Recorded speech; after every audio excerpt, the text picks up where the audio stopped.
Yeah. Yeah. I was asked to speak today about my experiences during the pandemic with my mother, who lives in assisted living in Providence, and also my mother-in-law, who lived in a nursing home, also in Providence. In mid-March of this year, with COVID cases rising so quickly, all family visiting to nursing homes and assisted living communities was suspended at the direction of the governor and the Rhode Island Department of Health. This ban on visitation continued until about mid-July, when COVID cases were much lower and situations more under control. And then facilities were allowed to open to a very limited sort of pre-scheduled family visitation. This continued for a few months, but then unfortunately with the most recent rise in COVID cases in our state, visitation has again been suspended.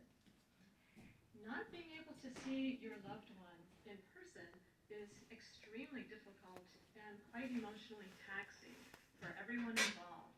Not only for the older person, who is probably worst on, but also for all the family members that worry about them because they can't see them with their own two eyes to know that they're okay.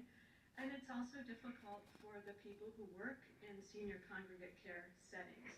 It just makes a hard situation for them that much harder. However, restricting visitation was a necessary step. The way this virus spreads, older people and people in congregate care settings are particularly vulnerable, which creates a perfect storm for us. Where are you The going? Department of Health did a very, very good job in virtually impossible circumstances. They did all kinds of things, like immediate outbreak response teams, just everything they could. But unfortunately, like every other state and like most countries in the world, we saw a lot of loss in our nursing homes. And one of the lives lost was my mother-in-law. My mother-in-law, Joan, had dementia and lived in a nursing home in Providence for several years. Her children and her husband and lots of other extended family members visited her often. She loved having family visit. It just was best. Sadly, she contracted COVID in May and died shortly afterward. Given that there was a restriction on family visitation in place from mid-March until about the time she died, mid-May, that just meant that there were 2 months where none of her family was able to visit her, nor she to see them, of course. And no one could even say goodbye to her. This heartbreaking scenario happened to hundreds of families in Rhode Island during that same time period. As for my mother, who lives in assisted living in Providence, before the restriction on family visitation, we saw each other quite a bit. I was often at her place, just hanging out in her apartment, having a cup of coffee, having a nice chat, going for a walk outside, watching a funny TV show. We'd go on outings, we'd do our favorite thing, which for both of us is to get ice cream. Just a normal circumstance. And we both really enjoyed I those times taped that it we spent for together. you. I Even taped more it than that, for for me, I Johnny. was so glad that I I could taped see it with for my own Johnny. two eyes in her physical presence that she was okay every time I was there. And we all want to know that our loved ones are okay. And I feel we That blue want to see hat. it for ourselves. That blue hat too. After the restrictions on visitation started in March, we Yeah. couldn't see each other in person or go anywhere, but we talked every day on the phone, sometimes multiple times a day, and that's a good thing. We're lucky that we can do that. But as time went on, my mom got kind of lonely and depressed, understandably.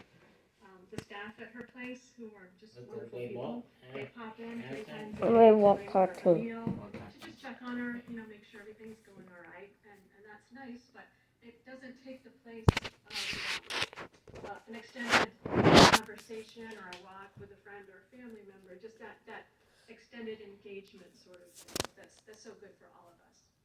I think we all know that for anyone, loneliness and depression can lead to confusion and cognitive decline. But for people in their 80s, 90s, or above, that's even a much riskier proposition.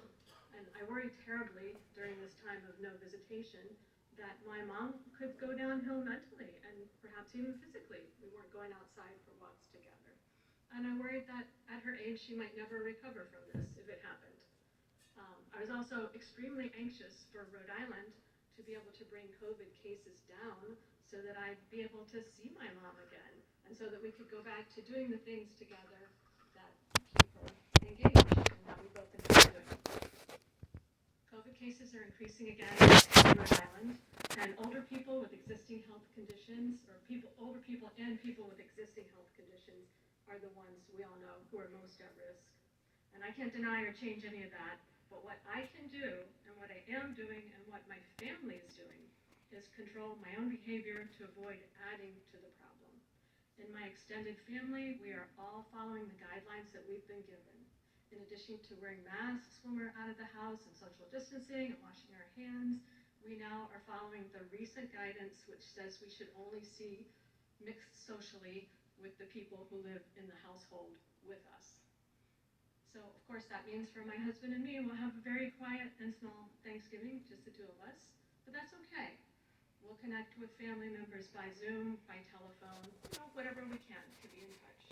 And we are looking forward to better days ahead when the virus is controlled and we can all gather freely again. And better days are coming. The promising news of the 3 vaccines has really lifted my spirits and my mom's spirits too. My mom and I talk about this almost every day when we talk on the phone. I'll remind my mom that a vaccine is coming fairly soon. And due to her age, she'll be in one of the first groups that will be able to get the vaccine. And as my mom says, hey, sometimes it pays to be old. I personally have come to understand during the pandemic that what each one of us does can have a huge impact on those around us. It's very tempting to think or to say, I'm healthy, I'm not going to get COVID, I'm not worried about it, I just want to do what I want to do, I'm just going to see who I want to see. But the more people who do that, the more someone's going to get COVID. And someone else is going to get it, and someone else is going to get it, and the last person down the line might be that older or health compromised person that's going to get it and get sick. Then people will die. My mother, at age 89, values her life greatly, and she still has things that she wants to do in her life. She does not want to get COVID, she does not want to get sick, and she does not want to die before her time. And I'll bet you the other 10,000 or so people who also live in senior congregate care in Rhode Island also do not want to get COVID, do not want to get sick, and do not want to die before their time. And their families You definitely farted, want to see Denny. this happen to them. I heard On a that. side note, but a very important one, Yeah. I think so much about all the great people who work at my mom's assisted living community, which happens to be Wingate residents on the island. These people, and so many like them, have worked incredibly hard under extremely stressful conditions to keep the residents safe and healthy, and also to make their lives as nice Yeah, as and possible couple might like when during the they go to pandemic the and the questions. challenging situation of isolation. They have done so When much, this is done and they all talking. deserve our utmost appreciation and our respect. And I feel that we can respect these dedicated workers in part by doing everything we can to stop How the spread did you of COVID in fart? our state so that they do not get sick and so their families don't get sick.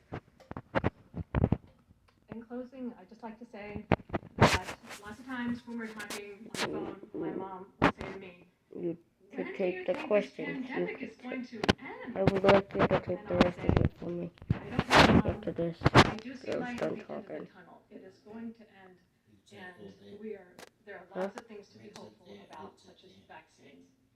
And my mom will then You often could still say, sit over there well, I've and been I'll through a stay lot of right things here. in my life, and you've been through a lot of things in your life, and we'll get through this too. We're tough, and we'll get through this. And I'd like everybody to think about this. We are tough, and if we can all follow the guidelines that we've been asked to follow to prevent the spread of COVID in Rhode Island, we will get through this. And we'll get through it sooner. And we'll be able also to protect some of our most vulnerable citizens and restore their quality of life sooner rather than later. Thank you.